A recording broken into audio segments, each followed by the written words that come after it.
Et notre ministre, donc, qui a aussi fait une autre annonce, qui est la fin du. Alors, la source, comme il y a une petite vidéo, mais j'ai d'autres articles, j'ai du Ouest France aussi qui en parle. On va pas le lire, hein, mais je vous mettrai ça toujours dans le Discord. On va regarder la petite vidéo de BFM, mais le ministre de la Santé a annoncé la fin du numerus apertus pour former plus de médecins. Alors, si vous n'étiez pas au courant, il n'y a plus de numerus clausus depuis, je crois, 2021. Il y a un numerus apertus. En gros, vous aviez numerus clausus, c'était fermé, il y avait un nombre de places fixes. J'ai eu peur. Et le numerus apertus, c'était plutôt l'inverse, d'avoir un nombre minimum de candidats. Enfin, c'était un nombre ouvert, quoi. Donc même s'il y a plus ou moins, on peut trouver certaines corrélations, c'était fait pour avoir plus de médecins formés. Actuel. Alors, le système actuel, c'est le numerus apertus qui a remplacé le numerus clausus. Oui, qu'on connaît connu, mieux que le numerus apertus. qui a commencé en gros au début des années 1970 jusqu'en 2020. En gros, c'était un quota national pour définir le nombre d'étudiants admis en deuxième année de médecine, un quota très strict puisqu'on avait environ plus de 80% des étudiants qui étaient recalés. Depuis 2020, un changement de paradigme a été opéré puisqu'il n'y a plus de quota national. Le nombre d'étudiants admis en deuxième année de médecine est défini en fait localement par les universités et par les agences régionales de santé, les ARS, en fonction des capacités de formation et aussi des besoins. Qu'est-ce que ça changerait, Ah, je la peux pas faire pause, suppression mais de ce numerus apertus? Alors, on va écouter jusqu'à jusqu'au présent, je vous ai bout. dit en fonction des capacités de formation et des besoins. Là, si on supprime le numerus apertus, ce serait surtout en fonction des besoins. Yannick Noder, il estime que ça permettrait de lutter contre le départ d'étudiants français pour faire leurs études de médecine à À l'étranger. l'étranger, en Belgique. Et c'était notamment la Roumanie et la Belgique. Sauf que quand on interroge les syndicats de jeunes médecins ou d'internes en médecine, ils sont beaucoup plus sceptiques. Ils expliquent déjà en prenant un exemple, si une université décide de former 150 étudiants avec 150 places en deuxième année, mais qu'après on se rend compte que les capacités ne sont que de 120, ça va poser un problème de définir les besoins avant de voir les capacités. Et puis surtout, former par exemple 150 médecins, 150 étudiants en médecine, ça ne veut pas dire qu'il y en aura 150 qui vont s'installer dans la région, dans le coin, et même s'installer tout court, puisqu'on voit par exemple que les internes en médecine générale, il y en a moins de 50% d'entre eux qui s'installent après en ville. Ça pose la question surtout de l'attractivité de la médecine libérale. Donc, pour ces syndicats de jeunes médecins et des internes, ils estiment que la suppression du numerus clausus, ça ne va pas changer grand-chose en termes d'accès des Numerus soins apertus. et que cela risque même de dégrader la formation. Merci. Donc voilà pour les inquiétudes. Donc en gros, avant, donc, le numerus clausus a été abandonné en 2020, même s'il est plus ou moins impliqué encore dans certaines facs, si j'ai bien compris.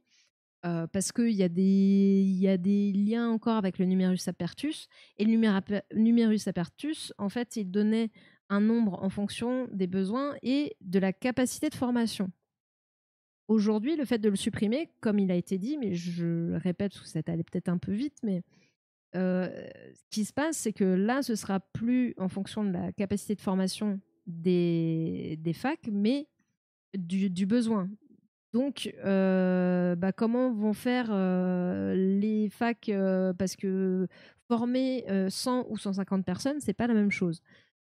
Donc déjà, c'est vrai que là, on peut se poser des questions. Après, est-ce que c'est un vrai argument, bon argument ou pas? Il y a certains qui disent qu'ils ont déjà du mal à recruter dans certains domaines dans les universités de médecine. Donc oui, ça va poser problème. Et il y a aussi un truc, même si sur le papier, on a pu se dire, enfin, le numerus apertus 2020, est-ce que ça va résoudre le problème? Bon, on se rend compte qu'aujourd'hui, on est toujours on manque toujours de médecins, donc ça n'a pas résolu le problème. Mais pourquoi ça n'a pas résolu le problème? Parce que tout simplement, 2020-2025, vous ne formez pas un médecin en 5 ans. Donc, on n'a pas encore vu les effets du numerus apertus, in fine. Et là, c'est pareil, dire ça, j'ai plus l'impression personnellement, en tout cas, que c'est plus un effet d'annonce qu'une véritable solution, puisque de toute façon, les jeunes qui vont, entre guillemets, profiter de la fin du numerus apertus, dans tous les cas, ne seront pas formés avant plusieurs années. Donc, c'est qu'une solution potentielle sur le long terme. Les médecins, ils avaient qu'à pas être des numérus clausifiés à la base. Démerdez-vous, bougez-vous. En plus, elle parle d'installation libérale. Pourquoi on n'ouvre pas des cabinets de médecine sous statut fonctionnaire?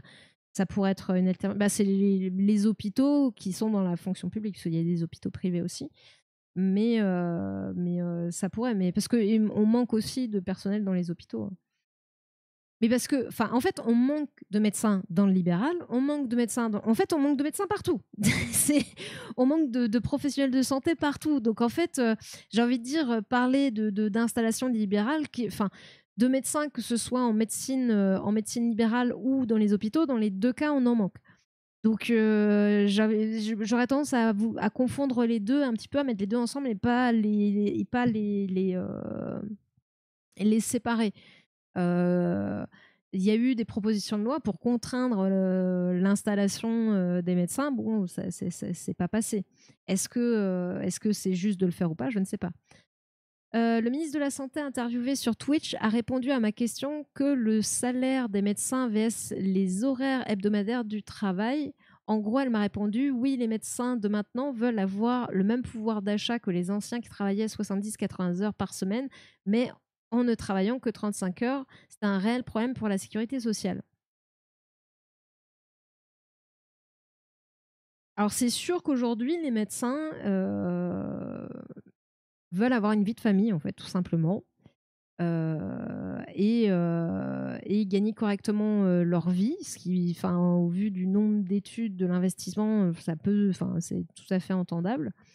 Et il y a aussi autre chose, c'est qu'aujourd'hui, ce qui fait aussi que quand vous êtes médecin, enfin, il y a plein de choses qui font râler, c'est que le côté administratif, la paperasse à remplir, tout ce qu'il y a à faire en dehors, c'est alourdi. Mais plus, dans tous les métiers, hein, dans plein de métiers. Et ce qui fait que ça a un coût.